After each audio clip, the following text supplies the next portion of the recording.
Hello बच्चों, welcome back to my channel. कैसे हैं आप सब लोग। आज की वीडियो में मैं आप लोग के लिए जो कॉस्ट अकाउंटिंग यानी लागत लेखांकन है उसके एमसीक्यू क्वेश्चंस लेकर के आई हूँ। मैंने पहले भी इसका वीडियो अपलोड की हुई है, जिसकी अलग से मेरे चैनल पर प्लेलिस्ट अवेलेबल है, आप देख सकते हैं। लिंक मैं उसका डिस्क्रिप्शन में दे दूंगी, आई बटन में दे दूंगी, आप वहां से चेक कर लीजिएगा। काफी अच्छे और इम्पोर्टेंट क्वेश्चन है उसमें। आज की वीडियो में भी ऐसे ही कुछ इंपॉर्टेंट क्वेश्चन रहेंगे, तो आइए वीडियो को शुरू करते हैं। लेकिन शुरू करने से पहले अगर आपने चैनल को सब्सक्राइब नहीं किया है तो इसी तरह की और वीडियोस के लिए सब्सक्राइब कर लीजिएगा। फ्रेंड्स साथ वीडियो को शेयर कर दीजिएगा और वीडियो अगर अच्छी लगेगी, हेल्पफुल रहेगी तो लाइक भी कर दीजिएगा। आइए शुरू करते हैं। इसमें फर्स्ट क्वेश्चन है, संक्षेप में डैश उत्पादों और सेवाओं की लागत का पता लगाने की गतिविधि है। In brief dash is the activity of finding out the cost of products and services. Financial accounting, management accounting, corporate accounting, cost accounting. तो आपने बहुत तरह के अकाउंट्स पढ़े होंगे। अकाउंट्स कई टाइप की होती हैं। फाइनेंशियल तो बेसिक रहता है, सबसे इंपॉर्टेंट है, और स्टार्टिंग में हम फाइनेंशियल अकाउंटिंग पढ़ते हैं, फिर कॉस्ट अकाउंटिंग है, कॉर्पोरेट है और मैनेजमेंट अकाउंटिंग है। धीरे धीरे हम ये सारे सिलेबस जो है हमारा कॉमर्स का, बीकॉम का, उसमें सारी चीजें हम पढ़ते जाते हैं। तो यहाँ पर जो कॉस्ट अकाउंटिंग होती है उसमें क्या होता है कि हम जो प्रोडक्ट होते हैं या जो सर्विसेज होती हैं उनकी कॉस्ट का पता लगाते हैं। तो क्योंकि कॉस्ट जो होगी बहुत इंपॉर्टेंट होती है, तो आपको कॉस्ट नहीं पता होगी, आप उस चीज की जो सेल्स होती है, कितना आप उसके लिए फी चार्ज कर रहे हैं, कितना आप उतना सेलिंग अमाउंट रखेंगे, कितना प्राइस होना चाहिए, आप ये नहीं पता लगा सकते, क्योंकि कॉस्ट में प्रॉफिट ऐड करके ही हम सेल्स तक पहुंचते हैं। इसलिए कॉस्ट बहुत इंपॉर्टेंट होती है। तो यहाँ पर जो उत्पाद हैं या सेवाएं हैं उनकी जो लागत का, उनकी कॉस्ट का पता लगाने के लिए जो गतिविधि होती है, एक्टिविटी होती है, या जो अकाउंट्स रखे जाते हैं वो हो जाती है हमारी कॉस्ट अकाउंटिंग। इसका आंसर हो जाएगा ऑप्शन डी। नेक्स्ट क्वेश्चन है, लागत लेखांकन द्वारा प्रदान की गई जानकारी डैश बनाने के लिए प्रबंधन के एक उपकरण के रूप में कार्य करती है। The information supplied by cost accounting act as a tool of management for making dash minimum use of scarce resources, maximum use of resources, optimum use of scarce resources, all of the above। तो question में जो कह रहा है कि जो लागत लेखांकन में जितनी भी इंफॉर्मेशन हमें दी जा रही होती है, तो यहाँ पर दो पॉइंट आपके क्लियर हो गए कि एक प्रबंधन के यानी मैनेजमेंट के एक टूल की तरह काम करती है कॉस्ट अकाउंटिंग की, जो अगर डिसीजंस उसे लेने होते हैं उसके लिए हेल्पफुल रहती है। यहाँ पर जो कह रहा है कि उसमें किस तरह की जानकारी मिलती है या किस तरह की जानकारी या इन्फॉर्मेशन को लेने के लिए काम करती है कि दुर्लभ संसाधनों का न्यूनतम उपयोग, संसाधनों का अधिकतम उपयोग, दुर्लभ संसाधनों का इष्टतम उपयोग हो तो सभी। तो यहाँ पर जो दुर्लभ संसाधन है, क्योंकि आपको पता ही है इकोनॉमिक्स का आपने इतना पढ़ा होगा कि जो संसाधन होते हैं, रिसोर्सेज होते हैं, वो सीमित होते हैं, असीमित नहीं है, सीमित है। तो उन्हीं सीमित संसाधनों का इस तरह से यूज करना चाहिए, इस तरह से उपयोग करना चाहिए कि ज्यादा से ज्यादा हम उत्पादन कर सकें, प्रोडक्शन कर सकें, ज्यादा से ज्यादा हमें प्रॉफिट हो सके। तो यहाँ पर जो दुर्लभ संसाधन है उनका इष्टतम उपयोग यानी कि सबसे ज्यादा ऑप्टिमम यूज आप कर सके, जिससे कि ज्यादा से ज्यादा आपको बेनिफिट हो सके। तो एक आंसर क्या हो जाएगा हमारा ऑप्शन सी। नेक्स्ट क्वेश्चन है, डैश में उत्पादों या सेवाओं की लागत के निर्धारण के लिए वर्गीकृत, रिकॉर्डिंग और व्यय का उचित आवंटन शामिल है। Dash involves the classifying, recording and appropriate allocation of expenditure for the determination of cost of products or services, pricing, costing, balancing, cost auditing। तो क्वेश्चन में कह रहा है कि जो डैश है आपको बताना है, एक डिफिनेशन दे रखी है, बताना है आपको किसकी है कि जो उत्पाद हैं, जो प्रोडक्ट हैं या जो सर्विसेज होती हैं, उनकी जो कॉस्ट है उसको डिटरमाइन करने के लिए, उसका निर्धारण करने के लिए जो भी रिकॉर्डिंग की जाती है, यानी कि जो अकाउंट्स बनाए जाते हैं, जो लिखे रखे जाते हैं, और उनका उचित आवंटन यानी कि जो परिव्यय होते हैं, आपने ओवरहेड्स पढ़े होंगे कॉस्ट शीट में, तो कुछ ऐसे होते हैं जो डायरेक्टली जिस चीज पर रिलेटेड होते हैं उसी पर डाले जाते हैं, और कुछ ऐसे होते हैं उनको जो विभाजित करा जाता है, आवंटन किया जाता है, अलोकेशन होता है उनका।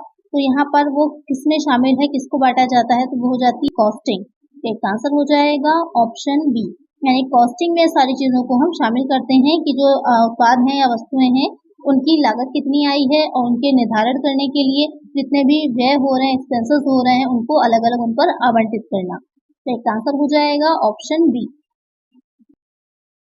क्वेश्चन है, लागत लेखांकन एक मात्रात्मक विधि है जो डैश के लिए जानकारी एकत्रित करती है, वर्गीकृत करती है, सारांशित करती है और व्याख्या करती है। Cost accounting is a quantitative method that accumulates, classifies, summarizes, and interprets information for dash. Operational planning and control, special decision, product decision, all of the above। Question में कह रहा है कि लागत लेखांकन जो है वो एक मात्रात्मक विधि, क्योंकि हमें इसमें चीज़ों को क्वांटिटी में देख करके हम उसकी एक पूरी कॉस्ट शीट तैयार करते हैं, जिससे कि हमें लागतों का कॉस्ट का पता चलता है, पर यूनिट का पता चलता है, टेंडर प्राइस निकालते हैं, बहुत सी चीज़ें इसमें हम करते हैं। तो इसमें जो जानकारी या जो इन्फॉर्मेशन एकत्र की जाती है उसके बाद उसको जो है क्लासीफाई किया जाता है, फिर हम समरी निकालते हैं। तो वो सब वही व्याख्या करना है, वो सारे एक्सप्लेनेशन करना किस लिए किया जाता है, किस तरह के डिसीजंस लेने होते हैं। तो यहाँ पर परिचालन योजना और नियंत्रण है, विशेष निर्णय है, उत्पाद निर्णय। तो ये तीनों ही तरह के डिसीजंस को लेने में ये हेल्पफुल रहती है कॉस्ट अकाउंटिंग।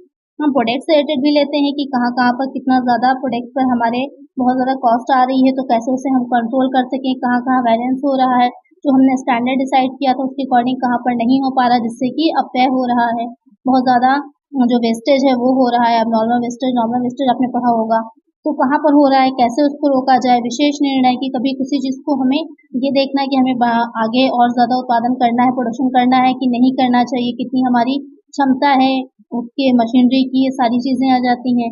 और साथ ही ऑपरेशनल प्लानिंग एंड कंट्रोल, ये दोनों चीज़ें भी इसमें आ जाएंगी। तो ये सारे ही पॉइंट्स होते हैं, सारे ही डिसीजंस लिए जाते हैं कॉस्ट अकाउंटिंग में। तो करेक्ट आंसर क्या होगा आपका? Option D, all of the above. Next question है, लागत लेखांकन का आशय है dash is the objective of cost accounting, controlling cost, ascertaining costing profit, determining selling price, all of the above. तो क्वेश्चन में कह रहा है कि जो आपका कॉस्ट अकाउंटिंग है उसका ऑब्जेक्ट क्या हो जाएगा। तो लागतों पर नियंत्रण रखना भी आपको मैंने डिटेल में समझाया कि सिर्फ ये जानना ही नहीं होता कि कॉस्ट कितनी आ रही है, हमारे लिए ये भी इम्पोर्टेंट है देखना कि अगर बहुत ज़्यादा आ रही है तो कैसे हम उसका कंट्रोल कर सकें, क्योंकि बहुत ज़्यादा आएगी और बहुत ज़्यादा हमारी टोटल कॉस्ट हो जाएगी तो उतना ही हमारा प्रॉफिट कम होगा, क्योंकि अगर हम सेलिंग प्राइस बढ़ाएंगे तो वहाँ पर मार्केट में हमारे कंपटीटर्स इतने ज़्यादा अवेलेबल हैं कि लोग दूसरे प्रोडक्ट को फॉरन स्विच कर जाते हैं। आप ही कोई मार्केट से चीज़ें खरीद रहे हैं, अचानक से सेम वैसी ही चीज़ कोई दूसरा भी आपको प्रोडक्ट मिल रहा है और उससे कम रेट पर मिल रहा है, तो फॉरन आप स्विच कर जाते हैं उस प्रोडक्ट पर। तो यहाँ पर लागतों पर कॉस्ट पर कंट्रोल रखना बहुत इंपॉर्टेंट होता है, और साथ ही लागत में लाभ का पता लगाना कि कितनी हमारी प्रॉफिट हो रहा है, और उसके बाद हमारा सेलिंग प्राइस को डिसाइड करना कि कितना हमें रखना चाहिए। तो ये तीनों ही हो जाते हैं लागत लेखांकन के उद्देश्य। तो एक आंसर हो जाएगा option D, all of the above. Next question है, डैश विभिन्न स्तरों पर प्रबंधन द्वारा मुख्य रूप से उपयोग की जाने वाली लागत की प्रस्तुति को संदर्भित करता है। Dash refer to presentation of cost primarily used by the management at different levels, cost audit, cost ascertainment, cost report, cost system. Question में कह रहा है कि इसमें से क्या है, जो 4 पॉइंट आपके दे रखे हैं इसमें से कौन सा पॉइंट है जिसमें जो विभिन्न स्तर होते हैं प्रबंधन के, जो डिफरेंट लेवल्स होते हैं मैनेजमेंट के, टॉप लेवल होता है, मिडिल होता है और आपका लोअर लेवल होता है, तो वहाँ पर मुख्य रूप से उपयोग की जाती है वो चीज़, और जो लागतों की यानी कि कॉस्ट की प्रस्तुत करने में, प्रेजेंटेशन करने में हेल्पफुल होती है, वो हो जाती है कॉस्ट रिपोर्ट। जो लागतों से संबंधित या लागतों की जो रिपोर्ट तैयार की जाती है पूरी, वो आ जाती है उसमें। तो एक आंसर हो जाएगा ऑप्शन सी। नेक्स्ट क्वेश्चन है, प्रत्यक्ष व्यय को डैश भी कहा जाता है। Direct expenses are also called dash, major expenses, chargeable expenses, overhead expenses, sundry expenses. तो क्वेश्चन में कह रहा है कि जो डायरेक्ट एक्सपेंसेस होते हैं, जो आप लोग कॉस्ट शीट करते हैं तो वहाँ पर प्राइम कॉस्ट निकलती है। तो प्राइम कॉस्ट में 3 तरह की चीजें मेनली आपकी शामिल की जाती हैं, इंक्लूड की जाती हैं, डायरेक्ट मटेरियल, डायरेक्ट वेजेस और डायरेक्ट एक्सपेंसेस। तो डायरेक्ट एक्सपेंसेस को और हम किस नाम से जानते हैं या लिखते हैं, वो हो जाएगा चार्जेबल एक्सपेंसेस यानी कि प्रभार व्यय। एक आंसर हो जाएगा ऑप्शन बी। नेक्स्ट क्वेश्चन है, उत्पादन में प्रयुक्त अप्रत्यक्ष सामग्री को डैश में भी शामिल किया जाता है। Indirect material used in production is classified as dash, office overhead, selling overhead, distribution overhead, factory overhead. अभी मैंने बताया आप लोग को कि जो प्राइम कॉस्ट होती है वहां पर आपका डायरेक्ट मटेरियल इंक्लूड किया जाता है, ऐड किया जाता है, लेकिन जो इनडायरेक्ट मटेरियल होता है उसको कहाँ पर हम शामिल करते हैं या दिखाते हैं। तो कॉस्ट शीट में आपको पता होगा प्राइम कॉस्ट आती है, फिर उसमें हम फैक्ट्री ओवरहेड्स ऐड करते हैं तो फैक्ट्री कॉस्ट या वर्क कॉस्ट निकल के आती है, उसके बाद ऑफिस एक्सपेंसेस ऐड होते हैं, फिर निकल के आ जाती है हमारी कॉस्ट ऑफ प्रोडक्शन या फिर क्या है ऑफिस कॉस्ट। उसके बाद आगे भी हम एक्सपेंसेस उसमें ऐड करते चले जाते हैं, इस तरह धीरे धीरे हम जो फाइनल कॉस्ट ऑफ सेल है वहां तक पहुंचते हैं, फिर प्रॉफिट ऐड करते हैं, फिर हमारी निकल के सेल्स आ जाती है।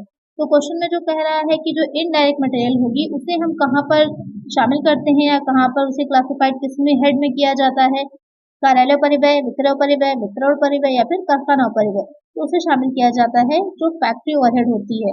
इनडायरेक्ट लेबर हो या फिर इनडायरेक्ट मटेरियल हो, दोनों को ही किसमें शामिल किया जाता है, फैक्ट्री ओवरहेड में शामिल किया जाता है। एक आंसर यहाँ पर हो जाएगा ऑप्शन डी। नेक्स्ट क्वेश्चन है, निष्क्रिय समय है, idle time is time spend by workers in factory, time spend by workers in office, time spend by workers of their work, time spend by workers on their job. तो निष्क्रिय समय क्या है, idle time क्या होता है? ये जो कारखाने में श्रमिक द्वारा जो समय बिताया जाता है, जो वर्कर है कारखाने में फैक्ट्री में जितना भी टाइम स्पेंड कर रहा है वो सारा टाइम, या फिर कर्मचारियों द्वारा कार्यालय में बिताया गया समय, ये जो वर्कर्स होते हैं ऑफिस में जिस टाइम को जो है अपना कंज्यूम कर रहे हैं, स्पेंड कर रहे हैं, वो वाला टाइम। श्रमिकों द्वारा अपने काम के अलावा बिताया गया समय, यानी कि जो मेन उनका काम था उसको करने के अलावा जो उन्होंने टाइम अपना जो है स्पेंड किया होता है वो टाइम। या फिर आ जाता है इसमें कि श्रमिकों द्वारा अपने काम पर बिताया गया समय, यानी कि काम करते हुए जो टाइम वो अपना जो है स्पेंड कर रहे हैं वो वाला टाइम। तो निष्क्रिय समय वो हो जाता है जो श्रमिक जो होगा जो अपने काम के अलावा, यानी कि जो अगर उसके वर्किंग आवर 8 आवर्स का है कि 8 घंटे तक उसे काम करना है, तो उसने 6-7 घंटे ही काम किया, 1 घंटा उसने रेस्ट करके या उधर बैठ के या बातें करके जो है स्पेंड कर दिया, बिता दिया, उस टाइम पर उसने अपना काम नहीं किया, वो हो जाता है निष्क्रिय समय, जिस टाइम पर कोई काम नहीं हुआ होगा। एक आंसर हो जाएगा ऑप्शन सी। नेक्स्ट क्वेश्चन है, डैश में श्रमिकों को प्रति घंटा दैनिक साप्ताहिक दर पर भुगतान किया जाता है। In dash the workers are paid on the basis of hourly, weekly और daily rate, time rate system, piece rate system, premium bonus system, Emerson efficiency plan. तो क्वेश्चन आपने से पूछ रहा है कि अगर जो श्रमिक होता है, वर्कर जो होता है, उसको जो वेजेस दिया जा रहा है वो पर डे के अकॉर्डिंग या पर आवर या फिर वीकली के अकॉर्डिंग दिया जा रहा है रेट पर, तो वो किस तरह की पद्धति से या किस मेथड से उसको पेमेंट की जा रही है। तो आपने मजदूरी भुगतान की पद्धतियां पढ़ी होंगी, वेज पेमेंट का मेथड्स जो होते हैं वो आपने पढ़े होंगे। इसमें समयानुसार हो जाती है, टाइम वर्क रेट होता है, पीस वर्क रेट होता है यानी कार्यानुसार, या इसके अलावा जो आपके प्रेरणात्मक मजदूरी दे रखी है, इंसेंटिव प्लान्स दे रखे हैं जिसमें आपकी टेलर है, रोवन है, हाउसे है, इमर्सन है, ये सारी आ जाती हैं। तो यहाँ पर जो आप प्रति घंटा या दैनिक या साप्ताहिक दर से मजदूरी देते हैं तो वो हो जाती है समय दर प्रणाली, तो क्या आप टाइम को ध्यान में रख करके टाइम के अकॉर्डिंग भी पेमेंट कर रहे हैं। यहाँ पर एक आंसर क्या हो जाएगा, ऑप्शन ए। नेक्स्ट क्वेश्चन है, उपस्थित समय और कार्य समय के बीच अंतर को डैश कहा जाता है। Difference between attendance time and job time is dash, job time, over time, actual time, idle time. तो क्वेश्चन में जो कह रहा है कि अटेंडेंस टाइम यानी जितने टाइम आप वहां पर रहे, जैसे कि एक सपोज कर ले, फॉर एग्जांपल ले लें, मॉर्निंग 10 से आप जो शाम में 6 PM तक वहां पर रह रहे हैं, 6 बजे तक वहां पर रह रहे हैं, तो वो हो जाएगा आपका उपस्थित टाइम। और उसके बीच में आपने काम, जैसे कि जो है बीच में लंच टाइम होता है तो 1 घंटे का वो आपको नहीं किया, या टी टाइम का काम नहीं हुआ, तो वो हो जाएगा आपका कि जो मेन आपने काम किया, यानी कि अगर 8 घंटे आप वहां पर रहे, उसमें से काम आपने 6 घंटे किया, तो कार्य समय 6 घंटे का हो जाएगा, और उपस्थिति का समय, अटेंडेंस का टाइम आपका रहेगा वहां पर 8 घंटे का। बीच में लंच ब्रेक है या टी ब्रेक वो रहा आपका, वो टाइम उसमें निकल गया, या आप रेस्ट करने लगे या बातें करने लगे किसी से, उसमें टाइम निकल गया। तो बीच का जो डिफरेंस आ रहा है वो टाइम क्या कहलाता है, वो हो जाता है कार्यहीन समय, आइडल टाइम। एक आंसर क्या हो जाएगा हमारा, ऑप्शन डी। नेक्स्ट क्वेश्चन है, अनुसार श्रमिकों को डैश आधार पर भुगतान किया जाता है। Piece workers are paid on the basis of dash, output sold, output produced, output in stock, input received. तो जो पीस वर्कर्स होते हैं, यानी कि कार्य अनुसार जो पारिश्रमिक दिया जा रहा है, तो जो पीस वेज रेट होता है वो कैसे निकाला जाता है, इसमें ये देखा जाता है कि जितना भी प्रोडक्शन हुआ है, यानी जितने यूनिट्स बनाई गई हैं, तो ये वाला जो मेथड या सिस्टम है उन फैक्ट्रीज में या उन कारखानों में यूज किया जाता है जहां पर यूनिट्स के अकॉर्डिंग चीजों को बनाया जाता है। एग्जाम्पल के तौर पर ले, जैसे चेयर बन रही है, तो एक चेयर बनाने की अगर जो कॉस्ट दी जा रही है या उनको पास में दिया जा रहा है उनको, फॉर एग्जाम्पल 100 रुपीज या 200 रुपीज, तो उसी तरह से अगर उसने 5 चेयर्स बनाई है तो 200 के अकॉर्डिंग उसको 1000 रुपीज पे किया जाएगा, 1000 रुपए दिया जाएगा। और अगर 3 बना लेगा तो उसे सिर्फ 600 दिया जाएगा, 600 रुपए दिए जाएंगे। तो वो हो जाएगा आपका कार्य अनुसार, जितना वो काम करेगा उतनी ज्यादा उसको वेजेस दी जाएगी, पेमेंट किया जाएगा उतना, वो हो जाता है कार्य अनुसार मजदूरी। यहाँ पर जो कह रहा है कि उससे किस आधार पर भुगतान किया जाता है, किस बेस पर उसका पेमेंट किया जाता है, तो उसको पेमेंट जो किया जाता है वो किया जाएगा आउटपुट, यानी कि कितना आउटपुट उसने प्रोड्यूस किया है, आउटपुट प्रोड्यूस के बेसिस पर उसको पेमेंट किया जाता है। इसको कैसे निकाला जाता है, तो श्रमिक की जो आय होगी वो वेजेस होगी, वो क्या हो जाएगी, output produce into per unit rate, उसके अकॉर्डिंग इसको निकाला जाता है, या ये कह सकते हैं कि इसका फॉर्मूला होता है। तो यहाँ पर एक आंसर क्या हो जाएगा आपका, हो जाएगा ऑप्शन बी, आउटपुट प्रोड्यूस यानी कि उत्पादित इकाइयां।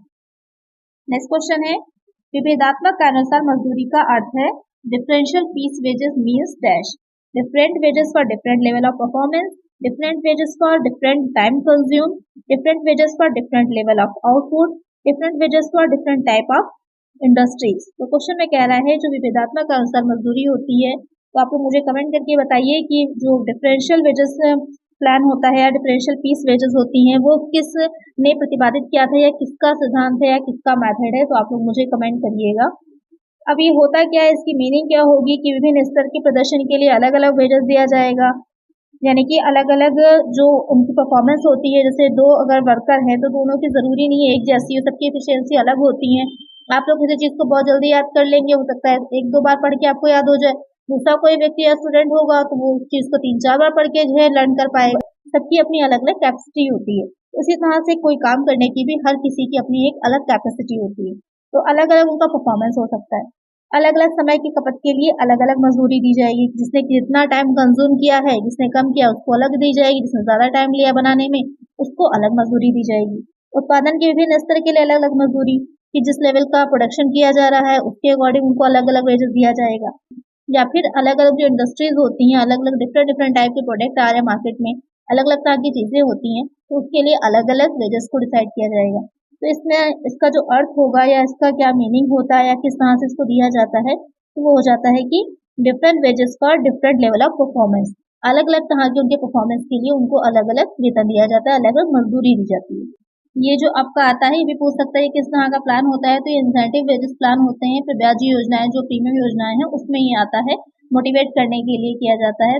इसमें एक स्टैंडर्ड डिसाइड कर दिए जाते हैं, स्टैंडर्ड पर जो व्यक्ति कार्य कर रहा होता है उसको अलग रेट से दिया जाता है और जो स्टैंडर्ड से कम पर कार्य कर रहा होता है उसको अलग रेट से दिया जाता है। तो यहाँ पर करेक्ट आंसर क्या हो जाएगा, ऑप्शन ए। नेक्स्ट क्वेश्चन है, ABC analysis is dash, ABC विश्लेषण है at best control, always best control, average better control, all best control. इसकी फुल फॉर्म हो जाती है ऑलवेज बेस्ट कंट्रोल। तो एबीसी में 3 तरह की कैटेगरी में बांटा गया चीजों को। ए में हो जाता है जो सर्वाधिक उपभोग वाली वस्तुएं होती हैं, बी में आ जाती है मध्यस्तरीय यानी जो मिडिल कम जिनका मीडियम में किया जा रहा है, कंज्यूम किया जा रहा है, और सी में जो कम उपभोग वाली यानी जो बहुत ही कम जिनको जो है हम कंज्यूम करते हैं उसको रखा जाता है। तो इसी के अकॉर्डिंग जो है इसका कंट्रोल किया जाता है। एबीसी की फुल फॉर्म हो जाएगी always best control. Correct answer हो जाएगा ऑप्शन बी। नेक्स्ट क्वेश्चन है, सामग्री के मूल्य निर्धारण की औसत विधि का उपयोग कब किया जाता है? Average method of pricing the material issued is useful when dash, material prices are rising, material prices are falling, material prices are constant, material prices are fluctuating. Question में कह रहा है कि जो सामग्री के मूल्य निर्धारण के भी जैसे मैंने बताया कि बहुत से मेथड्स होते हैं इसको डिसाइड करने के, निर्धारण करने के, तो यहाँ पर जो औसत विधि है एवरेज मेथड होता है उसका यूज कब किया जाता है? उसका यूज कब करेंगे कि जब कीमतें बढ़ रही हो या गिर रही हो या फिर वो एक जैसी बनी रहे स्थिर हो या फिर बार बार उनमें उतार चढ़ाव बहुत ज्यादा हो रहा है। तो जब उसमें उतार चढ़ाव बहुत ज्यादा हो रहा होता है, बार बार जो है फ्लक्चुएट हो रही होती है, प्राइस जो होगा मतलब एकदम से बहुत हाई हो जाएगा, कभी जो है लो हो जाएगा, तो वहां पर हम एवरेज मेथड का यूज करते हैं। एक आंसर हो जाएगा हमारा ऑप्शन डी। आज की वीडियो में इतना ही। अगर वीडियो अच्छी लगी है तो लाइक करिएगा, चैनल पर नया सब्सक्राइब नहीं किया तो सब्सक्राइब कर लीजिएगा, इसके और पार्ट्स भी आएंगे तो उसके लिए चैनल को सब्सक्राइब करिएगा। मिलते हैं नेक्स्ट वीडियो में। Thank you.